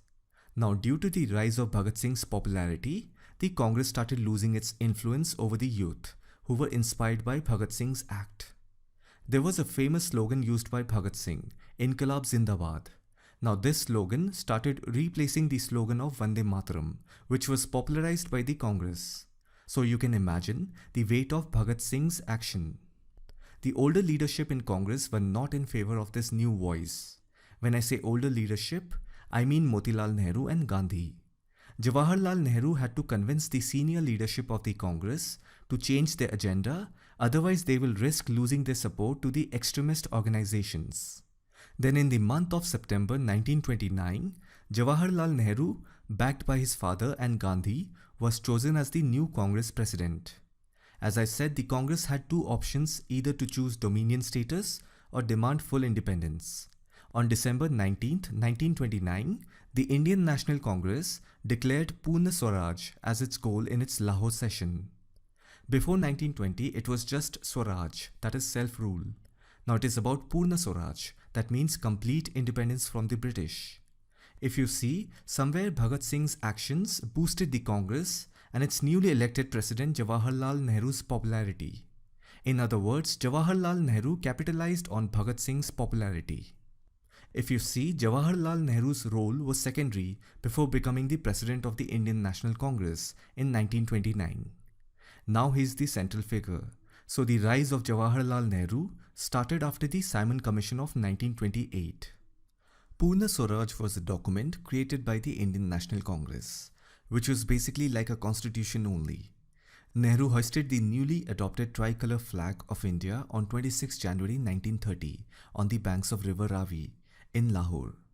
The objective behind this resolution was to get complete freedom from the British. And as we all know, 26 January from there on was celebrated as Republic Day in India.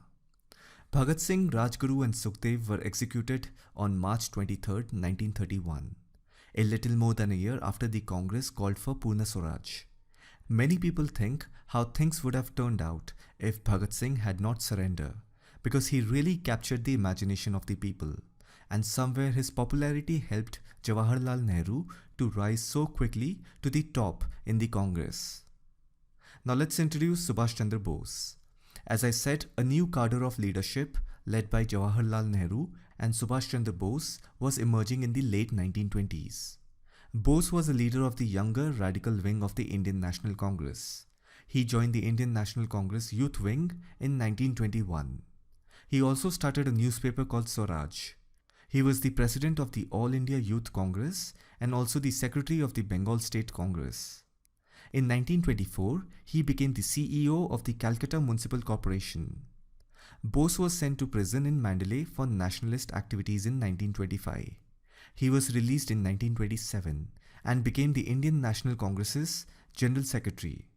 He worked with Jawaharlal Nehru and the two became the Congress Party's young leaders, gaining popularity among the people. In 1930, he became the mayor of Calcutta. He was also elected as the president of Congress in 1939, but he resigned due to differences with Gandhi's supporters. He had differences with Gandhi and he was not a believer of non-violence as a tool for independence. So anyhow, he left the Congress in 1939. We will learn more on him as we go ahead with the timeline. So anyhow, let's get back to 1930.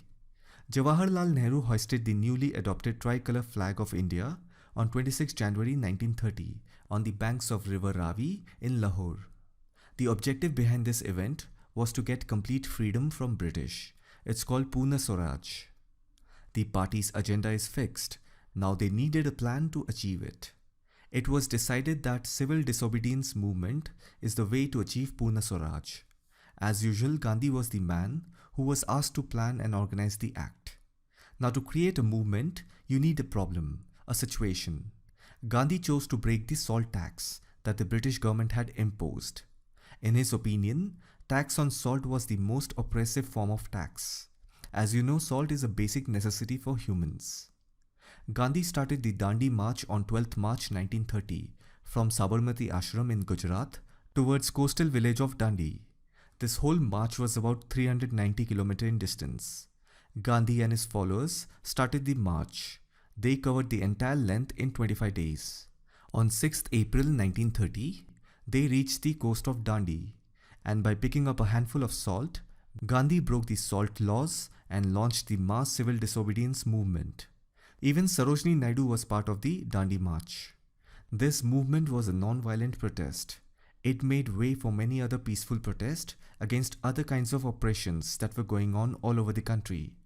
I want you to understand the weight of this civil disobedience movement. In Bihar, anti-Chaukidar tax campaign was initiated. In Gujarat, a no-tax movement took place against the payment of land revenue. In Maharashtra, Karnataka and central provinces, defiance of forest laws took place on a large scale. In Assam, a powerful agitation led by students was launched against the Cunningham Circular.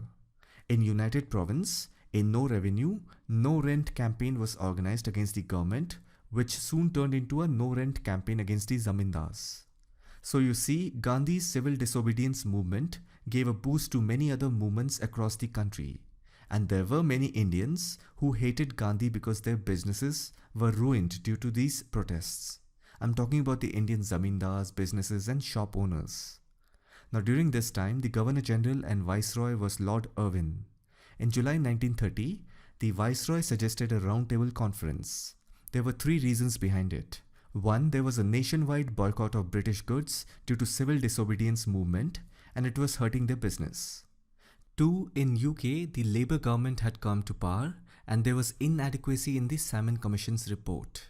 And three, Muhammad Ali Jinnah had personally recommended this roundtable conference to Lord Irwin.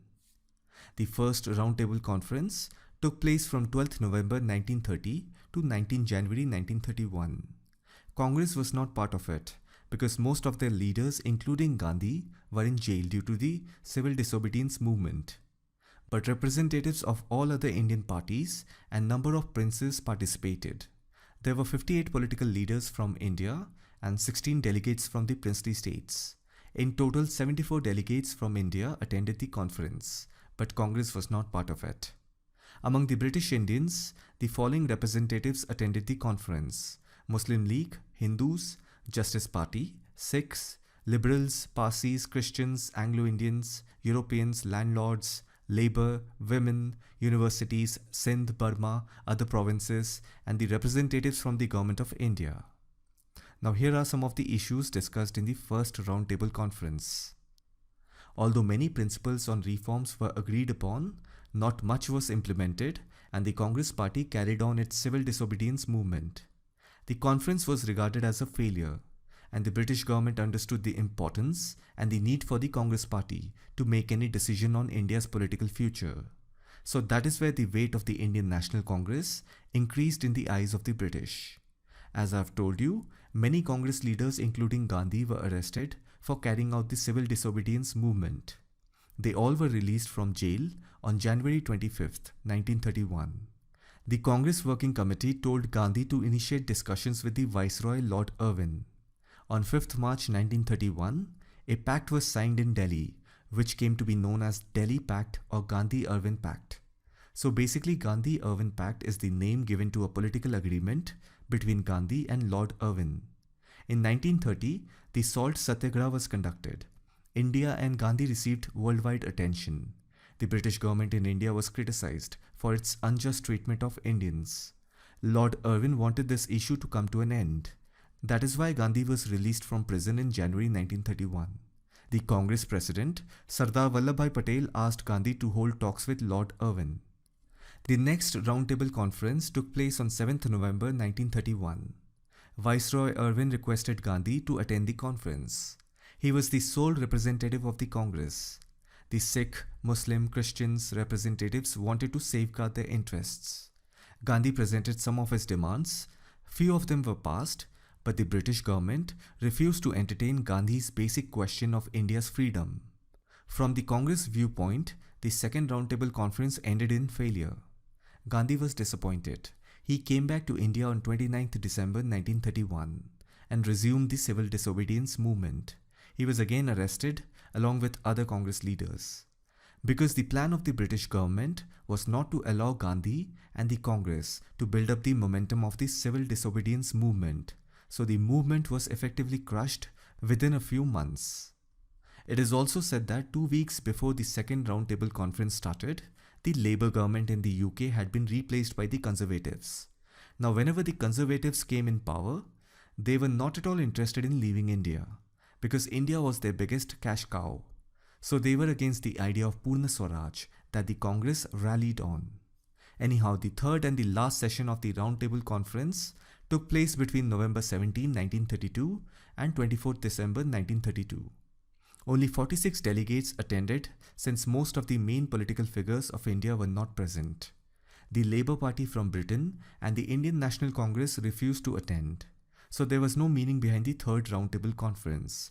It was just for namesake. Now all the things that were discussed and suggested from 1930 to 1933 in the name of Roundtable Conferences and the Simon Commission Report of 1930 were finally seen in the Government of India Act 1935. Before the beginning of the third Roundtable Conference, in the month of September 1932, the Pune Pact was signed between the Congress and B.R. Ambedkar. So Madan Mohan Malviya was the president of the Congress Party in 1932. He represented most of the Hindus and the Congress Party. On the other side, B.R. Ambedkar represented the depressed classes. In the second Roundtable Conference, B.R. Ambedkar demanded separate electorate for depressed classes or untouchables who are called scheduled castes today. Gandhi was against it. That is why he had clashes with Ambedkar. Although the British government fulfilled the demand of Ambedkar by giving separate electorates for depressed classes on August 15, 1932, but after signing the Pune Pact on 24th September 1932, instead of the 80 seats given by the British, the depressed classes got 148 seats. Madan Mohan Malviya signed the Pune Pact on behalf of Hindus and Gandhi, and Ambedkar on behalf of depressed classes. One thing we have to understand is that the civil disobedience movement led by Gandhi saw limited participation of Dalits. Somewhere the depressed classes were not moved by the concept of Swaraj. On the other hand, Gandhi wanted the upper caste to change their hearts towards the Dalits and give up the practice of untouchability. But Ambedkar's point of view was different. He saw the Dalit question as a political issue and not a social issue. That is why he was very adamant in demanding separate electorate for Dalits. But Gandhi said that separate electorate will create division among Hindus so much that it will lead to bloodshed. If you can recollect, the Government of India Act 1919 introduced the principle of communal representation by providing separate electorates for non-Brahmin groups, Sikh, Indian Christians, Anglo-Indians and Europeans. And the Indian Council Act of 1909 provided reserved seats for Muslims in the Imperial Legislative Council. So you see how the British created a split in the Indian society. So anyhow, the Pune Pact of 1932 was signed between Ambedkar and the Indian National Congress, which included Gandhi's consent too. In other words, Gandhi had to compromise with Ambedkar. On 6th March 1934, the Reserve Bank of India Act was passed, under which the Reserve Bank of India was formed. On 24 July 1935, the Government of India Act was passed by the British government. As I've told you, all the things that were discussed and suggested from 1930 to 1933 in the name of roundtable conferences and the Simon Commission report of 1930 were finally seen in the Government of India Act 1935. The Government of India Act 1935 was replaced by the Constitution of India after independence. The Indian leaders were not enthusiastic about this act, since despite granting provincial autonomy, the governors and the viceroy had many special powers. Then separate communal electorates were a measure through which the British continued the divide and rule policy and ensured the Congress party could never rule on its own. After the end of the civil disobedience movement around 1934, Gandhi temporarily withdrew from active politics. There was a small divide within the Congress. That's how in May 1934, Congress Socialist Party was formed.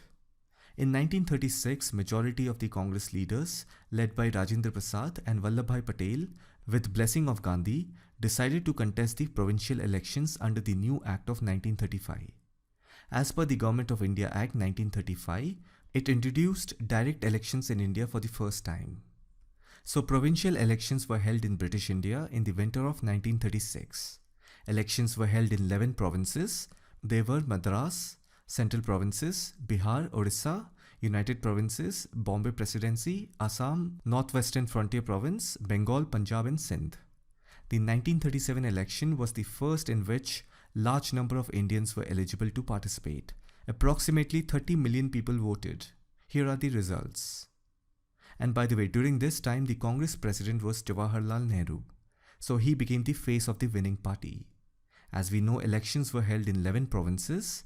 Out of these 11 provinces, the Indian National Congress won in 8. The 3 provinces where they could not form the government were Bengal, Punjab and Sindh. On the other hand, the All India Muslim League failed to form the government in any province. And that's when the Congress rule first began in British India from 1937 to 1939. Muslim League started attacking the Congress regarding its insensitivity towards Muslim culture. Viceroy Linlithgow declared India at war with Nazi Germany on 3rd September 1939. As you know, the Second World War started in September 1939. The British government, without consulting the Indian leaders, who were just elected in previous election, declared India at war with Nazi Germany. The British government thought that if India supported in 1914 World War I, it was natural that India would do it again. But if you remember, during 1914, India supported the British in the World War I, but they were expecting Swaraj in return. And you also know the British disappointed the Indians. But this time the Indian National Congress demanded independence before. Only then it would help Britain. On the other hand, the Muslim League under the leadership of Jinnah promised to support the British in the war. Anyhow, Viceroy refused the demands of the Congress.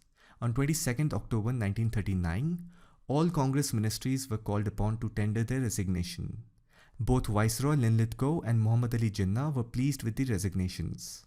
The day when all the Congress ministries in the provinces resigned, the Muslim League were very pleased with it.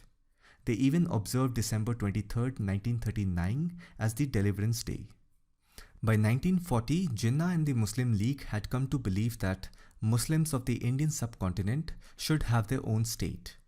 On March 21st, 1940, Muslim League ultimately came forward for the formation of independent state of Pakistan, making it the homeland of the Muslims. It was in this year that two-nation theory was introduced and Pakistan Resolution was passed. It is also called Lahore Resolution. It is also said that the idea of two-nation theory emerged in 1920 when the Aligarh Muslim University was formed, but officially it was rolled out in the form of Pakistan Resolution or Lahore Resolution in 1940. So anyhow, on 22nd October 1939, all Congress ministries resigned from the provincial assemblies for not supporting the British in World War II. As we know that the World War II was fought between the Axis powers, which included countries like Germany, Italy and Japan. They were fighting against the Allies, which consisted of France, Great Britain, the United States, the Soviet Union, and to a lesser extent China. Initially, the Allies were suffering a lot in the war. Even Britain herself was in danger of being occupied by the Nazis. The British government was desperate to get Indian support for the war. That is when in the year 1940, Viceroy Linlithgow made a set of proposals called the August Offer. Here are the terms of the August Offer. For the first time, the right of Indians to frame their own constitution was acknowledged.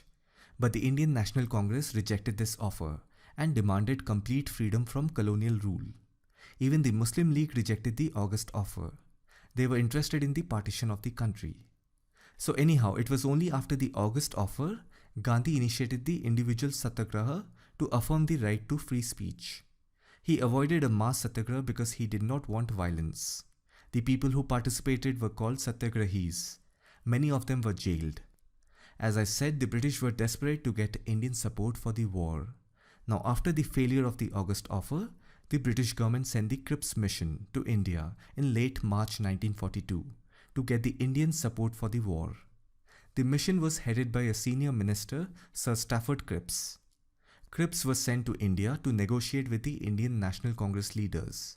Most of these leaders represented the majority Hindu population and the Muslim League, who represented minority Muslim population. Cripps said that the British government is willing to offer India a complete dominion status once the war was over. Dominion status means semi-independence from the British Crown, for example Canada and Australia. Anyhow, that was the whole proposal presented to the Indian leaders by Sir Stafford Cripps. Both the major parties, that is the Indian National Congress and the Muslim League, rejected this proposal because they knew that the ball was in their court and they cannot trust the British anymore. With this, the Cripps mission was a failed attempt by the British government to secure Indian cooperation in World War II. In the same year, on 8th August 1942, Gandhi launched the Quit India movement. It was a non-violent civil disobedience movement launched after the failure of Cripps' mission.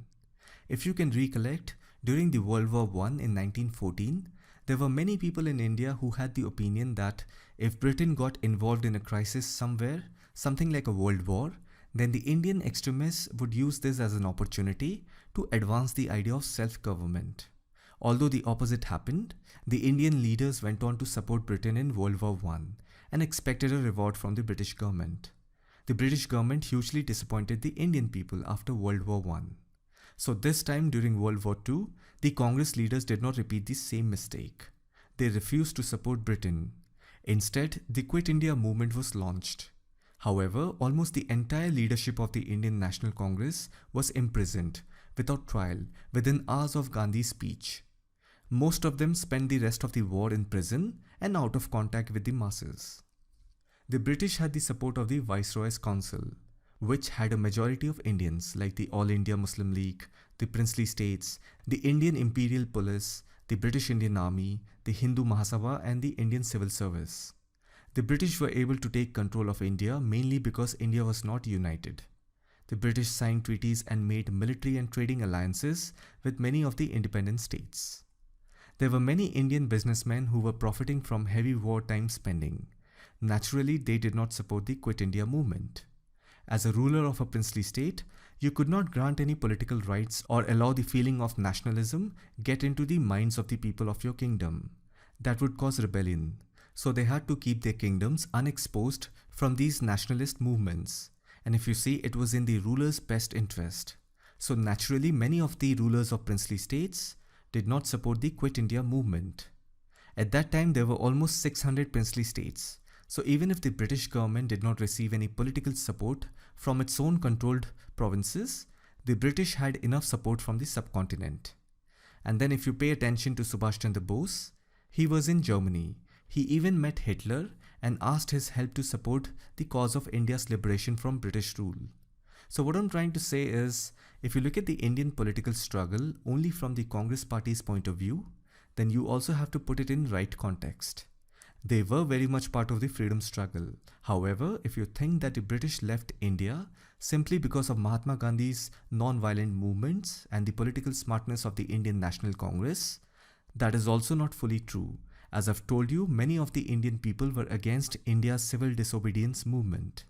And then if you look at it from international level, no country in the world was supporting India from outside. I think the only outside support came from the Americans, when President Roosevelt told Prime Minister Winston Churchill during World War II to give in to some of the Indians' demands, which was not even that effective. Even the Quit India movement was crushed by the British. So all the notion that British left India simply because of Gandhi's non-violent movements and the smartness of Indian National Congress is not fully true. And this is where Subhash Chandra Bose played an important role from outside India. But most of his contribution is ignored from our school history books. When Bose met Hitler in May 1942, Bose was in Germany from April 1941 to February 1943. The reason he went to Germany was because he had this concept that your enemy's enemy is your friend. And we know that Britain was fighting with Nazi Germany in World War II from 1939 to 1945. So he looked at Nazi Germany as an ally. Anyhow, there's a long story behind that.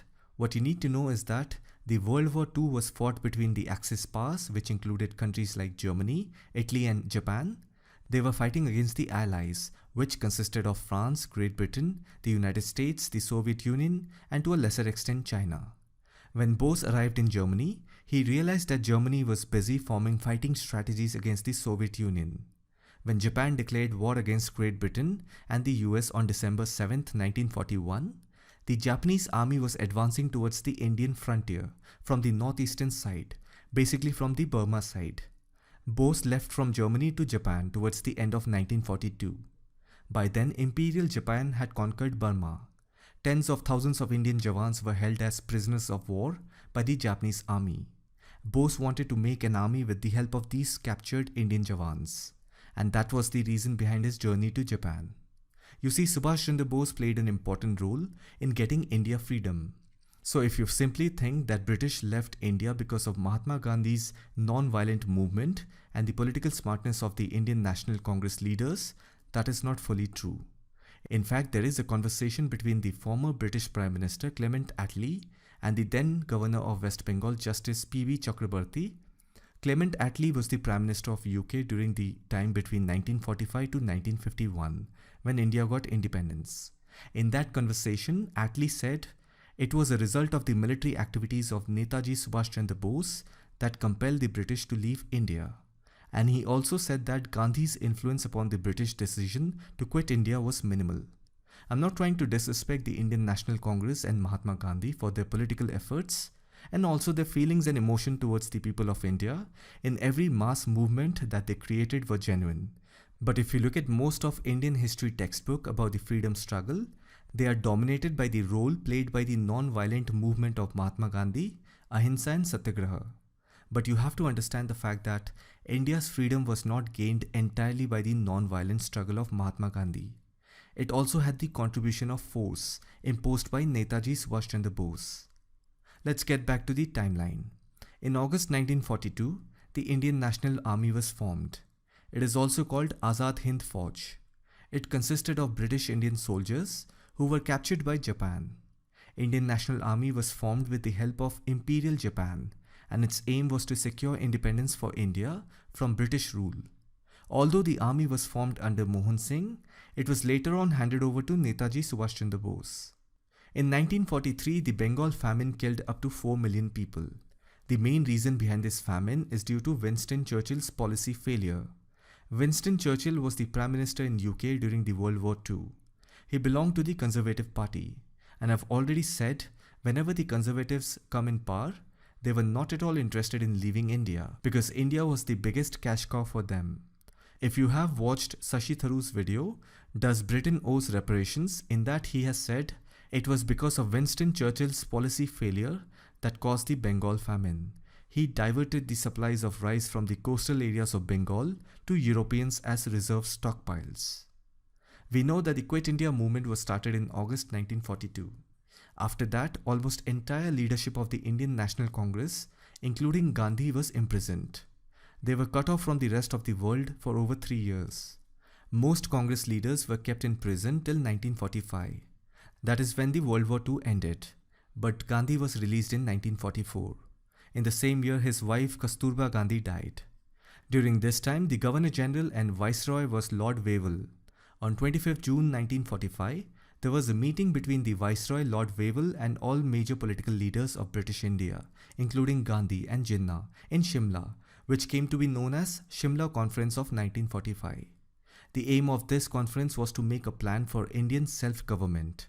Now, the Muslim League and the Indian National Congress were not coming to an agreement. The conference was a failure because the Muslim League and the Congress could not settle their differences. After this, the World War II ended and a new Labour government was elected in Britain. This new government was keen on giving independence to India without much delay and sent the cabinet mission with that purpose. At this time, Clement Attlee was the Prime Minister of UK. He decided to send a mission to India for the transfer of powers from the British Indian government to Indian leaders. The mission had 3 British cabinet members, Pethick Lawrence, Stafford Cripps, and A.V. Alexander. The main objective of cabinet mission was the transfer of power from the British Indian government to Indian leaders by framing a constitution and set up an interim government. Even the cabinet mission failed because the Muslim League and the Congress could not settle their differences. Both parties had many ideological differences and could not find common ground. Since the plan was not accepted, a new plan was proposed by the mission in June 1946. This plan proposed the division of India into a Hindu majority India and a Muslim majority India, later to be renamed Pakistan.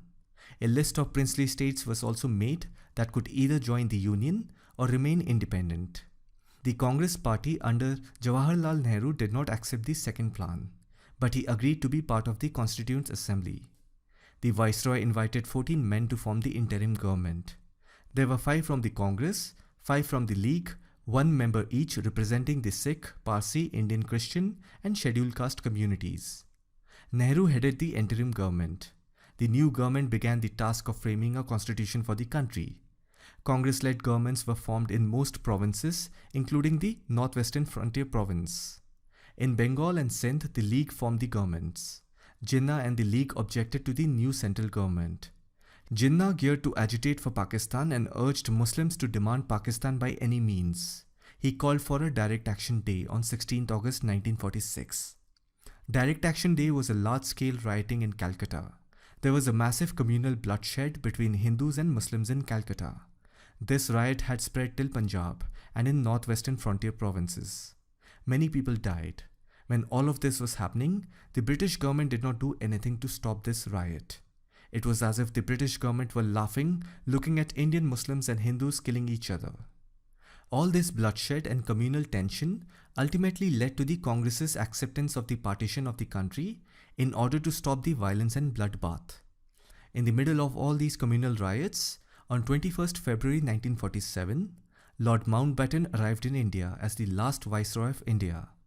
On 3rd June 1947, Mountbatten proposed the partition plan to divide British India into independent dominions of India and Pakistan. It was also known as the Mountbatten Plan.